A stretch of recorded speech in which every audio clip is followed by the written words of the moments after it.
I was thinking about this. I think maybe I mentioned it, but even more so, we'd mentioned that every one of the patriarchs came about through a miracle. Yitzchak was born due to a miracle. His mother was barren. Sarah Imenu was barren. God performed the miracle that she was able to conceive. Not only that, at the age of 89, her youth was restored and she was able to conceive. So Yitzchak is a miracle child. So Yitzchak as the patriarch to continue the legacy of Avraham, which ultimately will be the father of Yaakov, is a miracle. We read in this week's reading that Rivka the matriarch, was barren. Torah says explicitly, Akara means she was barren. They prayed, Yitzchak and Rivka, for a child. God responded to Yitzchak's supplication. She's pregnant with twins. So both Yaakov and Esav, both of them, even the representation of evil, it's an evil that emanates from a child that came about through a miracle. Yaakov, the good, emanates from a miracle, and the counterforce to that good that came through a miracle also came through a miracle. So the evil that Esav represents is not the evil that had preceded him. Correct? I mean, the evil that preceded him, that was the evil of the world. That was a derivative of the tree of knowledge, as we said. Bring it to a point. We had mentioned that the evil that was introduced into existence was due to Adam eating the tree of knowledge. That was the evil. When he had integrated that evil into his being, the whole world was tainted and putrefied with that evil. Avraham, when he became Avraham, as we mentioned, it was a new creation. Yitzchak is part of the new creation.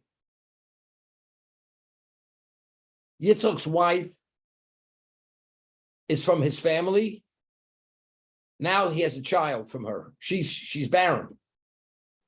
Now you realize Rivka was not part of that new creation. She was not part of that new creation, right? Because she was not Avram. Sarah and Rivka were part of that new creation. Sarah and Avram were part of the new existence. Avraham. Rivka was the son of his daughter of Besuel. They were not part of that. So now Rivka now has to give birth to a child that is not part of that original creation. How did she come about? How did that children come about? Miracle. It's a miracle, which means it's not part of that original creation. Therefore, Yaakov could be the patriarch. Now, the evil that Yaakov has to counter, is that the old evil or there's a new evil? There's a new evil. And the only one who could counter that evil of Edom is only Yaakov. When Yitzchak had said in this week's reading, the voice is the voice of Yaakov and the hands are the hands of Esau, what does that mean? So Midrash tells us that if Yaakov lives his life totally could conform to Torah and to tefillah, prayer, Esav will be incapacitated. The hands will not be the hands of Esav. But if Yaakov should fail on his watch and the Jewish people should not study Torah sufficiently, then the hands will be the hands of Esau. We'll be subject to Esau actually attempting to destroy us. We'll be vulnerable to his attacks. That's what it is. We're not worried about the attacks of the world. We're talking about the attack. We're vulnerable to the attack of Edom. Edom is the counterbalance of Yaakov. Now, when we speak about Western civilization, we speak about from the time of the destruction of the Beis Hamikdash, the second temple. Who destroyed the second Beis Hamikdash? The Romans. The Romans are the descendants of Esau. That's Edom, the Edomites. They were the only ones who could destroy the Beis Hamikdash. Nobody else. Discuss it in a moment. Now, very interesting. The first Beis Hamikdash was destroyed by the Babylonians. Babylonians are not Edom. Now, why was the first Beis Hamikdash destroyed? Because of the three cardinal sins. The three cardinal sins have nothing to do with the study of Torah. They succumb to the physicality of humanity. What's the physicality? That were drawn after idolatry, incest, adultery, murder. Is that rooted in the new existence or that's the old existence? That's the old existence. So what happens? Who destroys the Beis Hamikdash? The Babylonians. Because they have able to destroy it because we assume the persona of the world. What's the persona of the world? The three cardinal sins. The second Beis Hamikdash, why was it destroyed? Sinas Chinam, unwarranted hate. Unwarranted hate is what? This has to do with the unity of Klal Yisrael. What unifies it? There's a mitzvah hafta l'recha kamocha. A Jew has to love his fellow as he loves himself. And as we mentioned, name of Rav Moshe Cordovero, the Ramak, that every Jewish soul is a component as part of the totality of the Jewish people. The Jewish people are called the spiritual network. Every one of us is another component, part of that network. So the mitzvah of love your fellow as you love yourself, in essence, every one of us is spiritually connected to the other. So what we do for our fellow, we're doing for ourselves. And that's the reason why among Jews, there's such a thing known as communal responsibility. Because if any Jew does the wrong thing, he actually diminishes the system. And if you contribute something positive, you infuse the system with something positive. The second temple period, they failed. Sinas Chinam. Sinas Chinam is not part of the original evil. This is a failing within us ourselves. As a result of that, who destroys the second temple? Edom. Because Edom is part of that new existence. It's not any of the other nations, the other civilizations. Since the destruction of the second Beis Hamikdash, all the trials and tribulations, the sufferings, the Holocaust, the Crusades, the pogroms, where does this come from?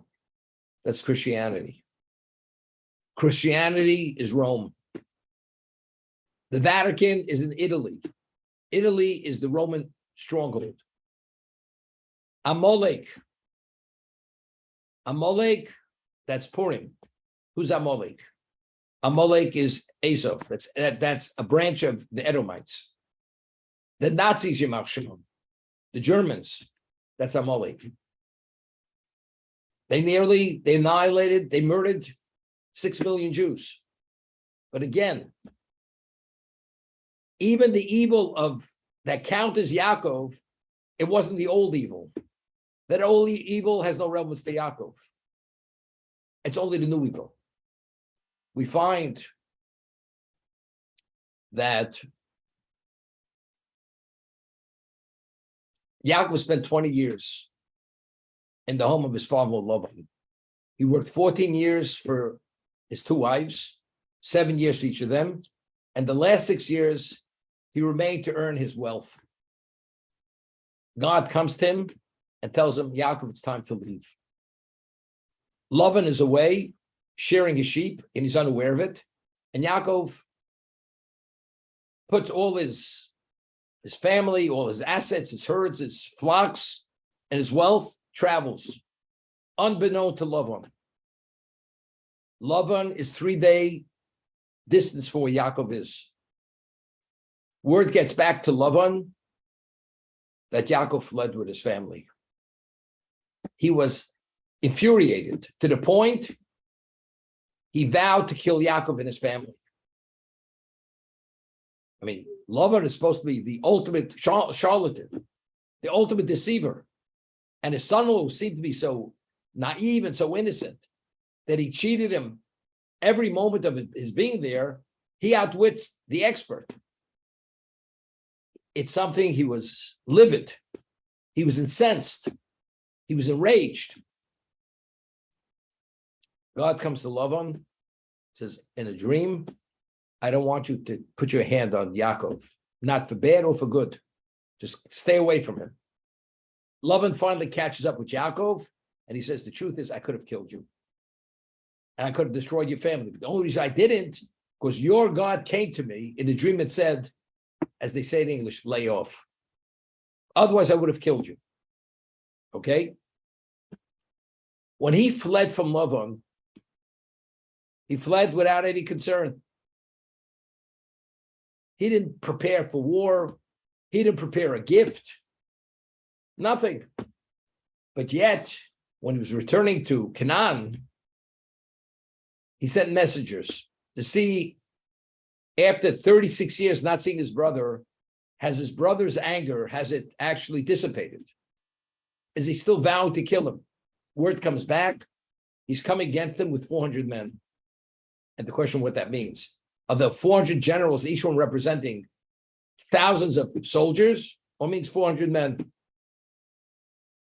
Yaakov immediately does three things. He prepares for war. He sends very valuable gifts, herds and sheep with different messengers to deliver it. And he prays to God to be protected. When it comes to Lavan, he leaves. He doesn't have a care in the world. But don't you realize, Lavan's going to find out, he's going to pursue you. Yaakov is not concerned. Not concerned. And yet, when it comes to Esav, he's very concerned. He's afraid that Esav may destroy him. And he takes every initiative. Prayer, gift, preparing for war. Wanted to prepare for war, do all those things for when it came to Lavan. He understood how Lavan is going to react. But yet, even though he understood, he wasn't concerned. Why? Because Lavan cannot touch him. Because the counter force of evil for Yaakov is not Lavan. Lavan is evil. But that evil has no relevance to Yaakov. Lavan's part of the old, that's the old world. Esav is the new world. They were born as twins. They're both miracle children. And they came about in the new existence, in this context, almost simultaneous, that each one counters the other. And if Yaakov himself failed as much as an iota, and there's a breach in the spirituality, he's vulnerable to the attack of Esav. And Esav would destroy him. That's why Lavan, he wasn't concerned. Lavan, God will take care of it. God will intervene. Esav, if my failing, I'm fully culpable. I have liability there. Therefore, I'm worried. He was worried. And he left no stone unturned to prepare for whatever was necessary to protect his family and the future of the Jewish people. But again, miracle child. Everyone. Yitzchak was a miracle because Sarah was barren. Rivka was barren. Yaakov and Esav were miracles. And even the evil of Esav is a new created evil. That evil is not part of that original existence. It's an evil that's tailor-made to counter Yaakov. The Jewish people, through the majority of our history, we've always been part of Western civilization. We weren't in the Orient. We weren't, even though this time we were in the Middle East, but we were mostly in Europe. All the time. We're in Babylon, also part of the time. But since the destruction of the temple, where have we been? Why? Because what is the environment, our golus, our exile? Where are we? Exposed to Western civilization. That's what it is. What's Western civilization? That's the Edomite environment. What's causing assimilation? What's causing all the suffering? Western civilization. It's not the Chinese, it's not the Japanese, it's not any of that. You find we had some short stints in the Far East, but that's not where we were. The communities were always, but we were in the Middle East. The Arabs. Arabs is Yishmael. Yishmael is a different kind of enemy. Yishmael is not the enemy of Esav. Yishmael will not destroy us. They'll give us angst, they'll give us pain, we'll suffer under them. But the one where it's a question of annihilation is only Edom. Because Hakol Kol Yaakov Yadayim de Esav.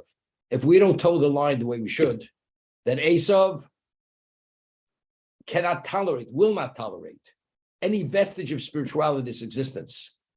And he will do whatever he can to remove it from existence, as Haman, the miracle of Purim, he was an Amalek.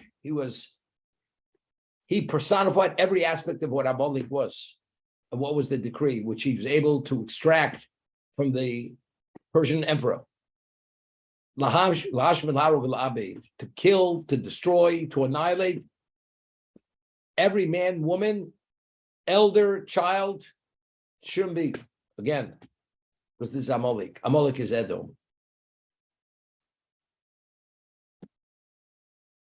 But ultimately, we have a promise from God that as much as we fail, he will never allow us to be destroyed.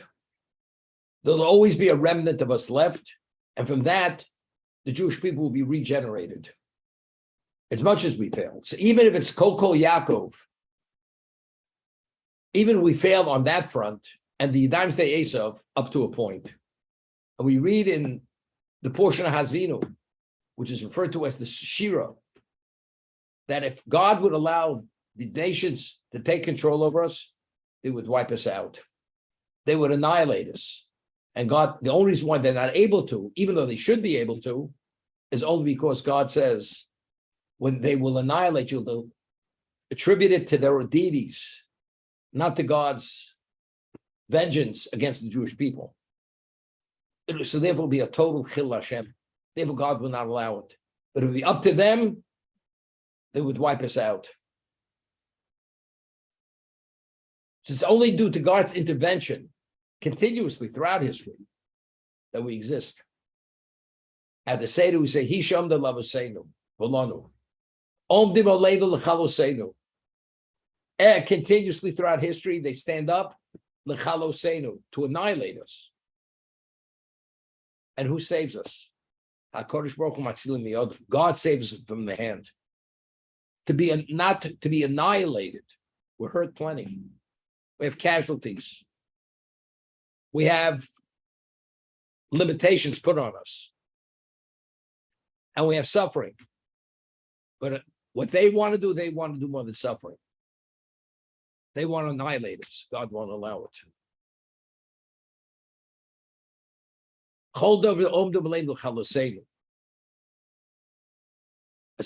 But who are the Chaloseidim? Who wants to annihilate us? This is Edom. This is Edom in exile.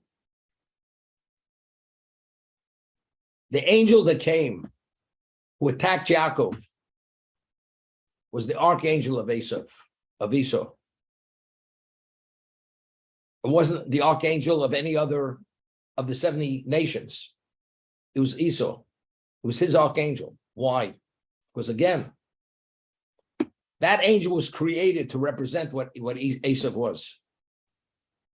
When Esau was conceived in this new existence as a miracle child, I said, in the womb, in utero, you had good and evil coexisting, and the agitation in Rivka's womb was this battle between the good and evil. And what did Shem, the son of Noah, who was a prophet, say? 2 nations will emerge from your womb, one evil and one good. And that's going to be until the end of time. But as I said, Avraham, When he went into the kiln and God performed the miracle, Avraham, although he's part of the old existence, when God added the vav, the hay, so he became a new spiritual entity. What about his physicality? But even his physicality is a miracle.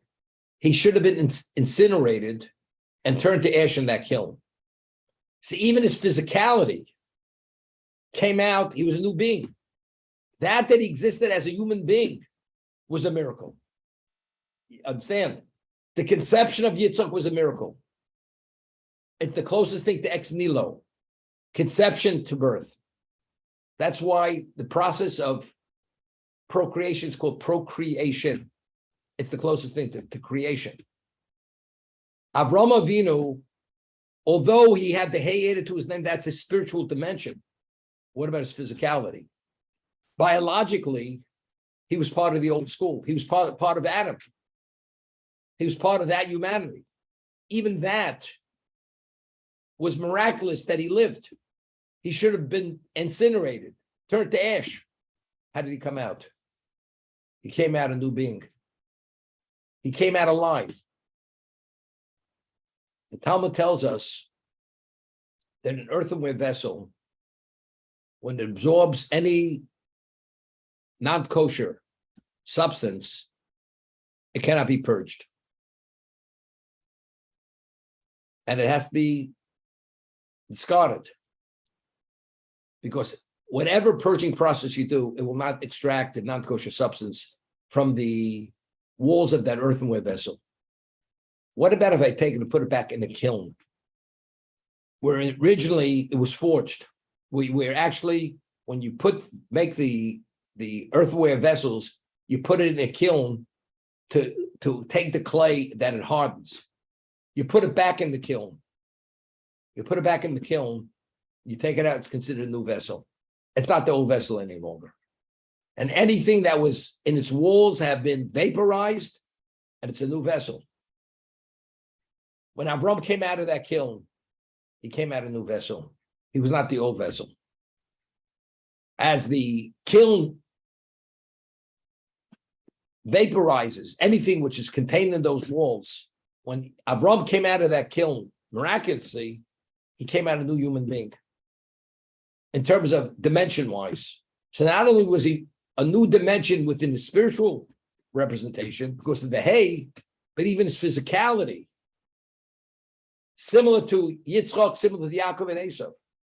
They came about through miracle. His being, his physical existence, existed due to miracle because he came out of the kiln.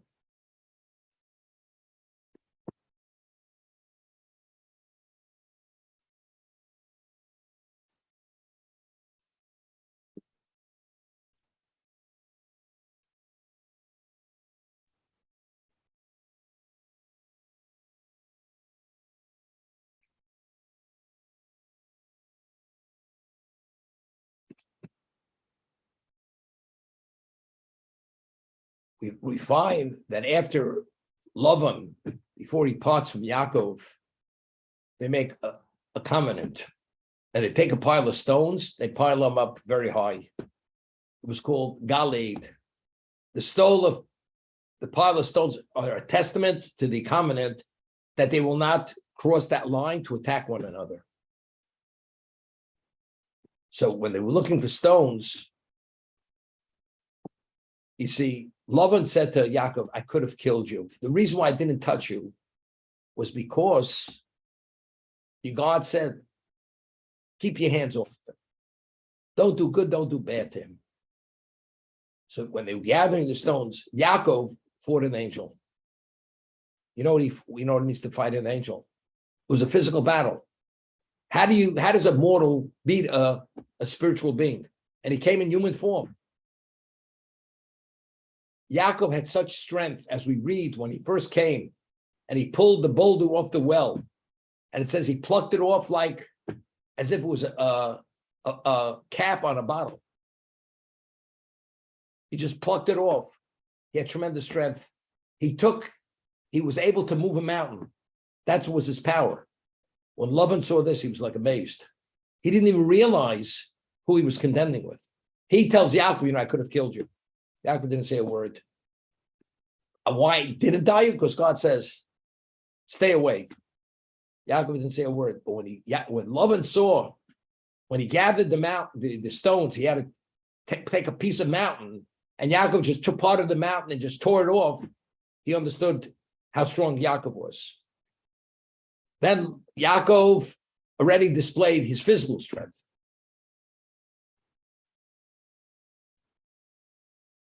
When Yosef brought his children to receive the blessing from Yaakov, and it says he put his right hand on the younger and his left hand on the older one, and Yosef wanted to lift his hand, Yaakov says to his son, do you think the hand that smashed the angel, do you think you could lift that hand? You know the power of that hand? The hand that could smash an angel, they use the word smash, that I smashed the angel. Do you think you can lift that hand? If I don't want that hand to be lifted, you can't move that hand. Meaning I know exactly where I put my hand. And because I put my hand on Ephraim, who's the younger, he will receive the primary blessing. Menashe, the older, he will receive the secondary blessing. That's what he said. So again, Yaakov, and it's true. And who was Esav? Esav also had tremendous power in the negative sense. And therefore they were forces that they had to contend with one another. And Yaakov was concerned, although he beat the angel and his physical strength is tremendous, it's not so simple. He's going to beat Esav. Esav has a similar strength because to be a counterforce, he has to have a similar representation, except one's evil and one is good. I'm going to stop here. And any comments?